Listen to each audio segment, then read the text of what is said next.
Bonsoir à tous, bienvenue, les titres de ce lundi soir. Après un mois à la maison, les élèves de Côte d'Ivoire regagnent les salles de classe. Ce matin, les enseignants étaient nombreux à répondre présents à leur poste, suite donc à la suspension du mot d'ordre de grève des syndicats grâce aux négociations en cours avec le gouvernement. Comment soutenir au mieux les ménages vulnérables et leur permettre de se prendre en charge? Une des solutions mises en place par le ministère de la Solidarité, de la Cohésion sociale et de la lutte contre la pauvreté, l'élaboration d'un registre social unique des ménages pauvres et vulnérables. Bonne gouvernance, lutte contre la corruption, la déclaration du patrimoine est de plus en plus effective en Côte d'Ivoire. Le taux s'est élevé à 77,79% en 2018, un indicateur positif. Sur 6 888, 5 358 personnes ont procédé à la déclaration de leur patrimoine. Et puis aux États-Unis, une tornade a fait au moins 23 morts et des dégâts très importants en Alabama, dans le sud-est. Plusieurs personnes toujours portées disparues et d'autres hospitalisées avec des blessures très graves selon les autorités locales. Merci à tous de nous suivre sur RTI 1. Nous sommes ravis de vous retrouver en ce début de semaine. Ce lundi 4 mars marque la reprise des classes après une interruption due à la grève des enseignants.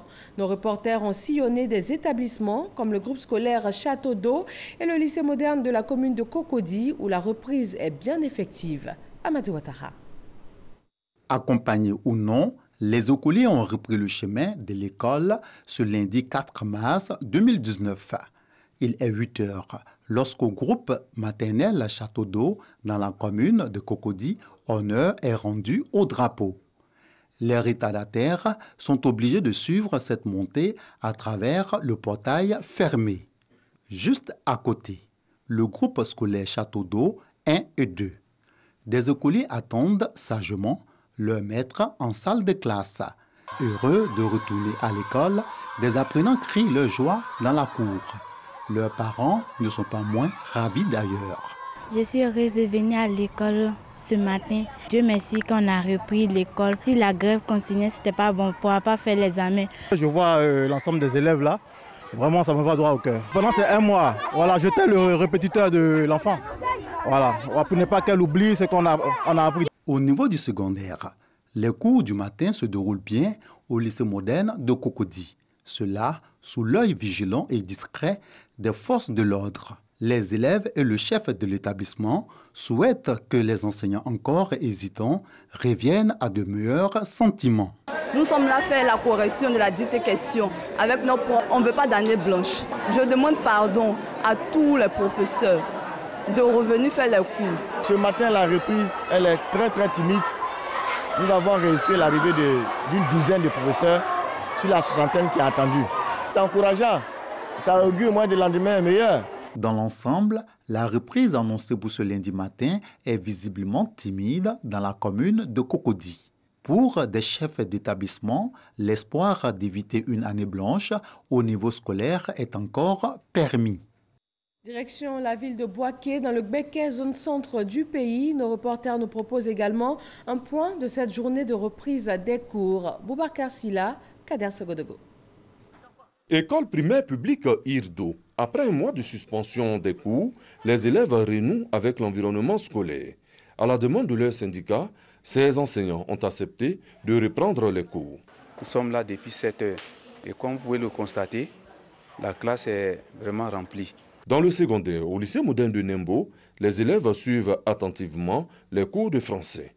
Le chef d'établissement rassure quant à l'effectivité de la reprise. Ce matin, la reprise a été effective au lycée Nembo. Les élèves sont venus, le personnel administratif est arrivé, les enseignants aussi sont venus. De 7h à 8h, nous attendions 40 enseignants. Nous avons enregistré 16 absents. Aujourd'hui, comme les choses se passent relativement bien, donc on s'est dit que demain mardi, on va atteindre effectivement la vitesse de croisière et les cours vont atteindre un taux de participation de 100%. Toutefois, certaines écoles sont restées fermées, notamment le lycée moderne des jeunes filles communément appelé Grand Bayou, où enseignants et apprenants sont encore à la traîne. À Lakota, à la veille de cette reprise des classes, le préfet du département, Koulibaly Yaya, a rencontré les acteurs du système éducatif, les chefs de circonscription, chefs de communauté et guides religieux, afin de les sensibiliser à l'effet de cette reprise des cours. Et dans l'enseignement supérieur également, les amphithéâtres retrouvent leur animation habituelle. Dans les universités Félix Houphouët-Boigny et Nangui Abrogwa, les enseignants ont repris du service ce lundi. Moustapha Diaby et Grace Kando. Il est 9h ce lundi. Nous sommes à l'université Félix Houphouët-Boigny où la vie reprend son cours normal après la grève des enseignants du supérieur. On peut apercevoir des attroupements d'étudiants un peu partout. Ce sont des étudiants qui, pour la plupart, sont venus procéder à des réclamations après l'affichage des résultats d'examen. Les résultats sont sortis avant-hier en sciences économiques de gestion. Il y a certains dont les noms figurent qui n'ont pas de notes. Donc le décanat a dit que non, on peut faire des réclamations. Voilà pourquoi vous voyez les fiches dans les mains de certains étudiants ce matin. À la faculté de droit, il faut dire que les concours sont déjà passés, donc nous sommes dans l'attente des résultats. Cap sur Abobo, université Nangui Abrogwa est notre décor, mais avec les mêmes réalités. Des étudiants en amphi en plein cours, plus loin d'autres en composition. Les cours se sont bien déroulés à l'université Nangui Abrogwa, à part le tronc commun qui devait commencer la rentrée universitaire 2018-2019 le lundi 25. Ce matin, ils ont commencé les cours et tout se déroule bien. Les enseignants des universités publiques avaient décidé d'arrêter toutes les activités académiques pendant une année. Après négociation, les syndicalistes ont décidé de suspendre leur mot d'ordre de grève. Et nous quittons les bancs pour le domaine médical. L'unité d'ophtalmologie pédiatrique du CHU de Treichville est ouverte. Elle va permettre la prise en charge efficace des enfants souffrant de maladies oculaires. C'est un don de l'ONG allemande Christian Blind Mission et du Lions Club d'Allemagne. Cette unité d'ophtalmologie a été inaugurée par le ministre de la Santé et de l'Hygiène publique. Le reportage de Herman Niamia. C'est un ouvrage qui va soulager les enfants souffrant de maladies oculaires. L'unité d'ophtalmologie pédiatrique du CHU de Treichville, inaugurée ce jour par le ministre de la Santé et de l'Hygiène publique, est un don de l'ONG allemande CBM qui a entièrement financé sa construction et son équipement en partenariat avec le Lions Club d'Allemagne. Au-delà des actions ponctuelles, la volonté de CBM est de contribuer à mettre en place des mécanismes durables pour une prise en charge holistique des questions liées au handicap en général et en matière de santé oculaire en particulier. Pour répondre aux objectifs de ce projet, nous avons mis en formation certains de nos collaborateurs, médecins et infirmiers spécialistes. L'équipe, monsieur le ministre, est donc préparée, elle est prête aujourd'hui à faire de ce bel outil un instrument de référence pour les absorptions ophtalmologiques de l'enfant. D'un coût global de 425 millions de francs CFA, l'unité d'ophtalmologie pédiatrique du CHU de Treichville est un bâtiment composé de 6 salles d'hospitalisation, de 2 blocs opératoires, d'une salle de rééducation oculaire et des équipements. La cataracte et le glaucome pourront être traités dans cette unité. Selon le ministre de la Santé et de l'Hygiène publique, cet édifice chirurgico-médical s'inscrit dans la politique nationale de santé publique. Au Conseil des ministres, vous avez dû suivre, c'est près de 11 milliards de francs qui sont annoncés pour la réhabilitation et l'équipement d'établissements sanitaires dans la perspective du démarrage de la couverture maladie universelle. Mais à la vérité, c'est plus de 833 milliards qui seront investis à cet effet. Outre l'unité d'ophtalmologie pédiatrique du CHU de Treichville, 2 autres unités sont en construction au CHU de Bouaké et au centre médico-social El Rafa d'Abobo. L'ouverture de cette unité d'ophtalmologie vient donc participer à la promotion de la santé oculaire en Côte d'Ivoire. Même son de cloche dans la lutte contre la trypanosomiasme, 0 cas en 2018 sur le sol ivoirien. Mais afin d'éradiquer la maladie sur le reste du continent, l'OMS a tenu sa 10e réunion annuelle à Grand Bassam dans la région du Sud Comoé. Moussa Konaté. Douleurs musculaires et articulaires, fièvre, fatigue et maux de tête, des symptômes de la trypanosomiase ou la maladie du sommeil. une maladie transmise par la mouche CC. La Côte d'Ivoire fait partie des pays touchés par la trypanosomiase. Grâce à sa politique de surveillance et de prise en charge, le pays n'a enregistré aucun cas en 2018. Les autorités ivoiriennes restent cependant vigilantes. Nous faisons la lutte contre le vecteur. C'est-à-dire quoi? La mouche, c'est ce qui transmet la maladie. Nous posons des pièges dans ces zones-là. Nous avons des pièges de capture, des écrans de lutte qui sont imprégnés d'insecticides. Quand on dépose ces écrans, ça attire les mouches. Et comme il y a des insecticides, ça les tue. Voilà l'activité principale pour arriver à l'élimination. Et ensuite, il faut dépister tous les cas. Parce qu'un seul porteur peut entraîner d'autres malades. Si vous avez traité vos malades, vous avez lutté contre le vecteur, vous arrêtez la transmission. Voilà ce que nous faisons. 0 cas en Côte d'Ivoire l'an dernier. Cela est donc possible dans les autres États africains. L'Organisation mondiale de la santé veut éradiquer la trypanosomiase d'ici 2020. Les responsables nationaux du programme de lutte contre la maladie sont réunis pour partager leurs expériences. Les derniers chiffres, en 2015, nous sommes à 2800 cas en Afrique, répartis dans 24 pays. Et ces cas sont sous contrôle. Il faut que l'ensemble de ces pays atteignent le niveau de performance de la Côte d'Ivoire, c'est-à-dire 0 cas déjà et maintenant. C'est la 10e réunion annuelle organisée par l'OMS afin de réfléchir à l'éradication de la trypanosomiase. Une trentaine d'experts venus de 18 pays d'Afrique et d'Europe participent à cette rencontre qui se tient sur 2 jours. Lutte contre la pauvreté, l'État de Côte d'Ivoire met les bouchées doubles. Le ministère de la Solidarité, de la Cohésion sociale et de la lutte contre la pauvreté lance l'élaboration d'un registre social unique des ménages pauvres et vulnérables. Il a été validé et va permettre de gérer au mieux les données pour ces ménages vulnérables. Grâce Kando. Le gouvernement ivoirien se dote d'un registre social unique des ménages pauvres et vulnérables dans le cadre du projet Filets socio-productifs. Ce document prend en compte, entre autres, les besoins spécifiques de chaque ménage et assure une coordination efficace des interventions au niveau sectoriel. C'est l'opportunité d'un engagement conjoint nécessaire entre parties prenantes pour mobiliser les synergies intersectorielles et éviter ainsi que les initiatives en faveur des groupes vulnérables évoluent de manière cloisonnée sans une possibilité de retracer les différents investissements dans le capital humain des bénéficiaires. Le registre unique des ménages pauvres et vulnérables bénéficie de l'appui technique de plusieurs partenaires, dont l'UNICEF.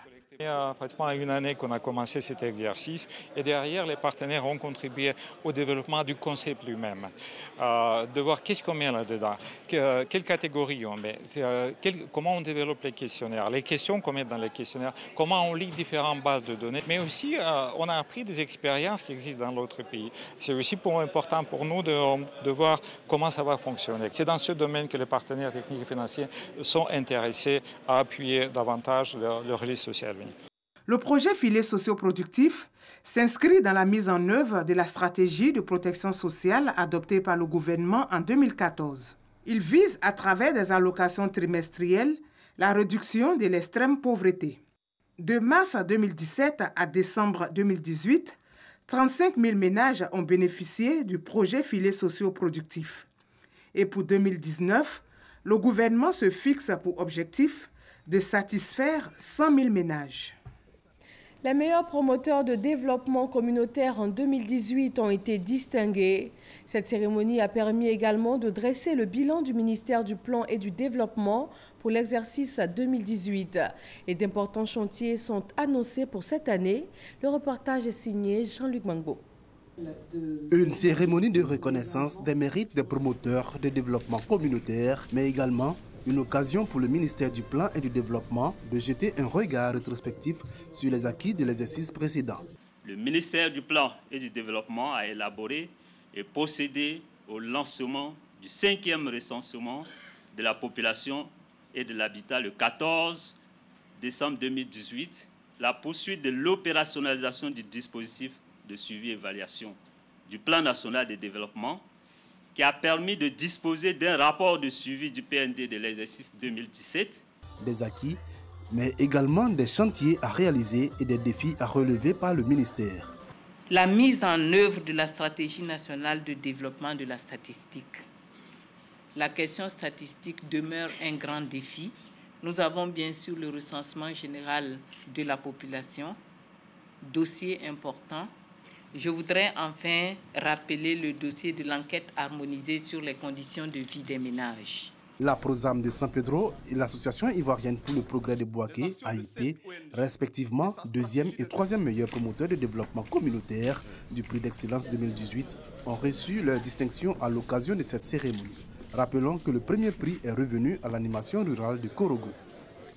Lutte contre la fraude sur l'électricité. À San Pedro, 23 présumés fraudeurs ont été mis aux arrêts lors d'un contrôle des agents de la compagnie ivoirienne d'électricité CIE. C'était dans le quartier Zimbabwe et ces personnes ont été mises à la disposition de la justice. Sam Kona. La fraude sur l'électricité est un phénomène qui a pris de l'ampleur ici à San Pedro, surtout dans les quartiers précaires du Grand Bardo.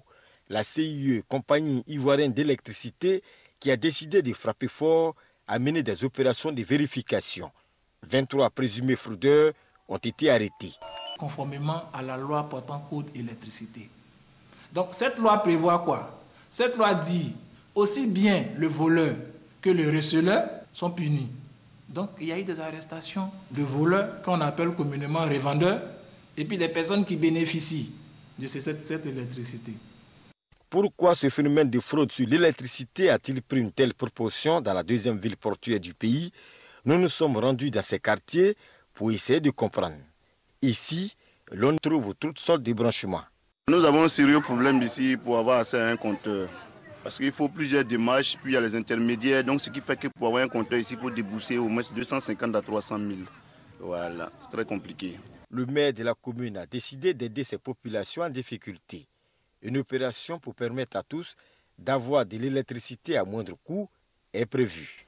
Je dis que j'allais négocier pour qu'à San Pedro, on puisse avoir donc ces compteurs-là, que ça commence aussi par nous, pour que quelqu'un qui a 1000 francs il puisse faire son branchement. Ce n'est pas compteur, c'est branchement, compteur, tout, 1000 francs.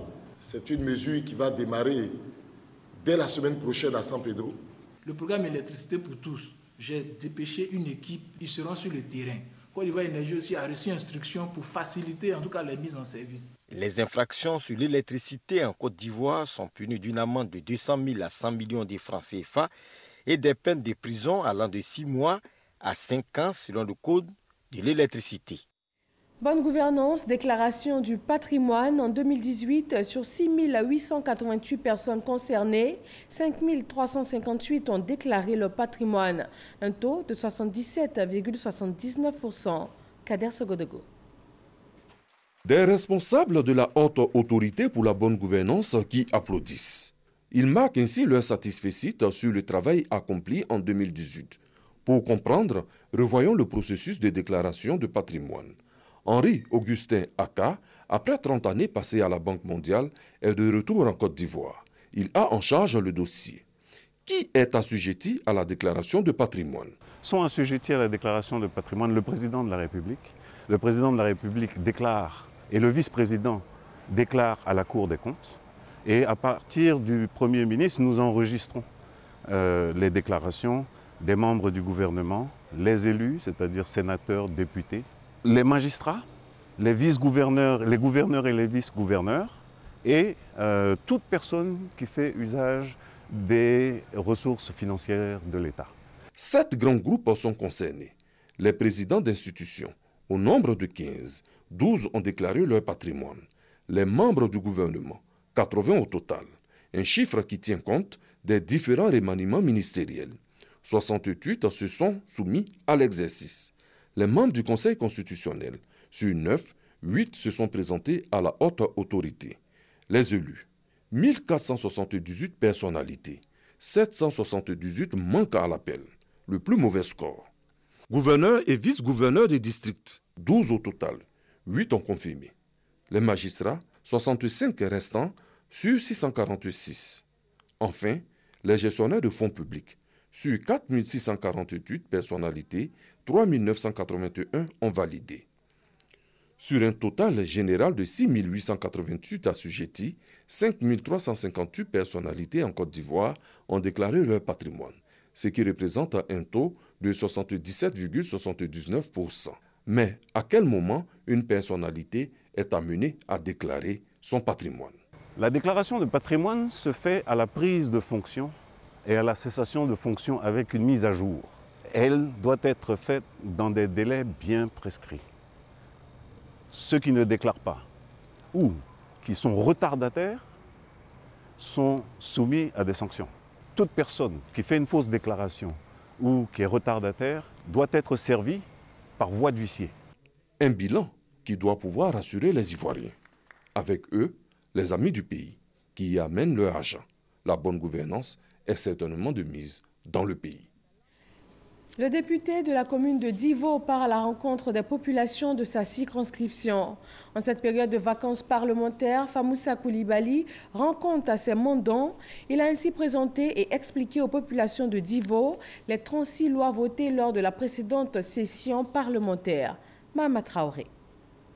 Informer, expliquer et sensibiliser sur les lois votées par l'Assemblée nationale.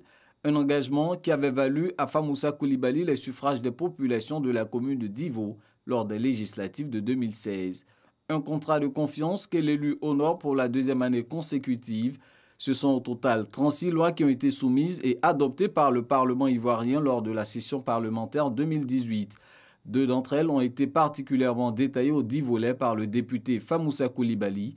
Il s'agit notamment de la loi relative à l'état civil et la loi instituant une procédure spéciale de déclaration de naissance, de rétablissement d'identité et de transcription d'actes de naissance. Désormais, on ne veut plus que quelqu'un naisse ici sans avoir une identité.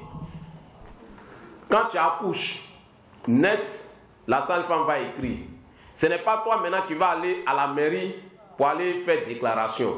Mais c'est la sage-femme, ou bien si dans un village il n'y a pas de sage-femme, il y a un infirmier, c'est lui qui va faire une attestation, il va aller déposer à la mairie ou à la sous-préfecture. Toi, quand tu vas te déplacer, c'est pour aller juste payer 500 francs à la mairie ou à la sous-préfecture pour retirer maintenant l'extrait de naissance de l'enfant.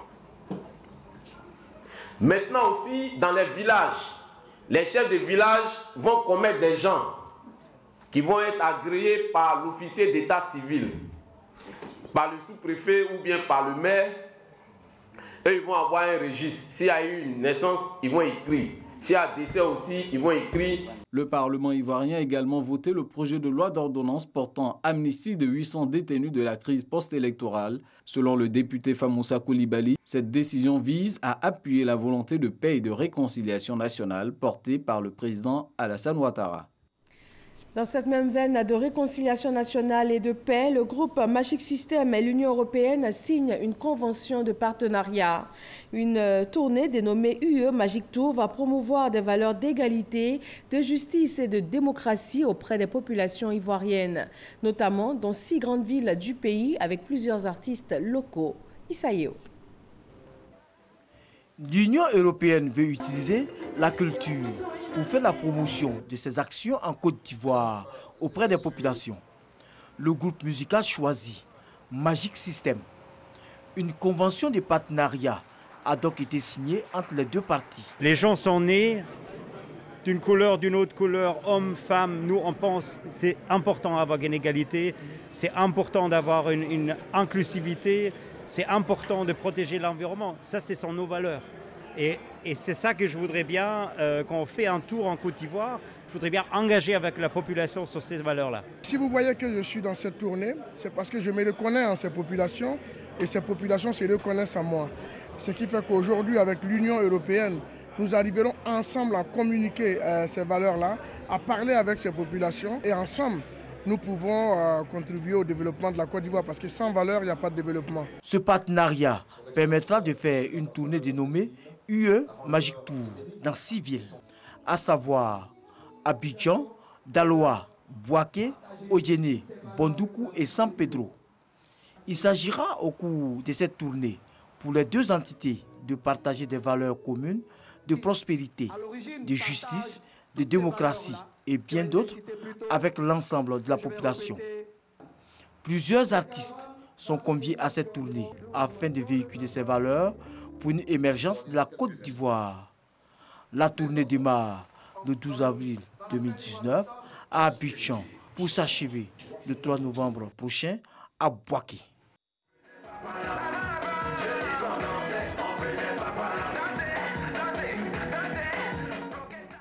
Et on s'intéresse maintenant aux journées culturelles ivoiriennes au Maroc.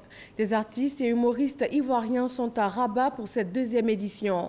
Il s'agit essentiellement de renforcer les liens d'amitié et de coopération entre la Côte d'Ivoire et le Maroc. Issaïo.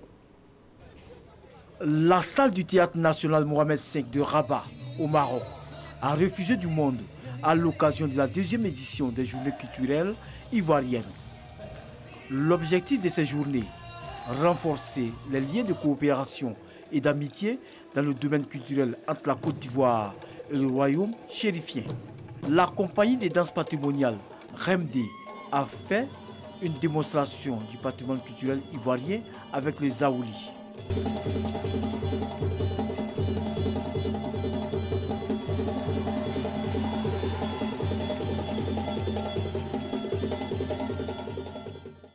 Chantal Taïba, Issam Kamal et Ariel Chéné, des artistes de renom, à leur tour, font chanter et danser de nombreux publics.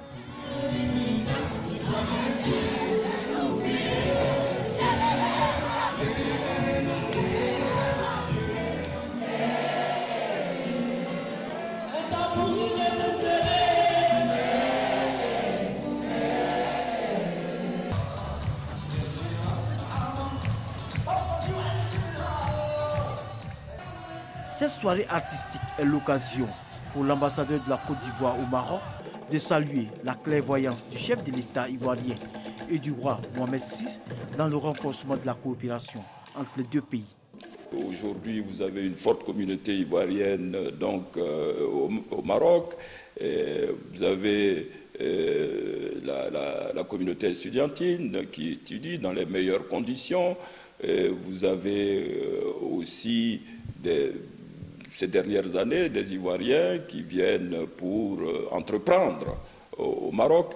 Mais tout ça va dans le sens de la confiance qui existe entre les deux hommes d'État, le président Alassane Ouattara et Sa Majesté le roi Mohamed VI.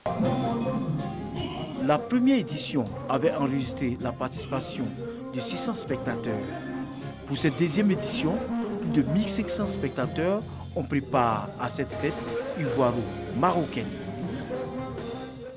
Sur le plan diplomatique, l'ambassadeur de la Côte d'Ivoire au Qatar a été reçu par l'émir qatari, à qui il a présenté ses lettres de créance. Reportage.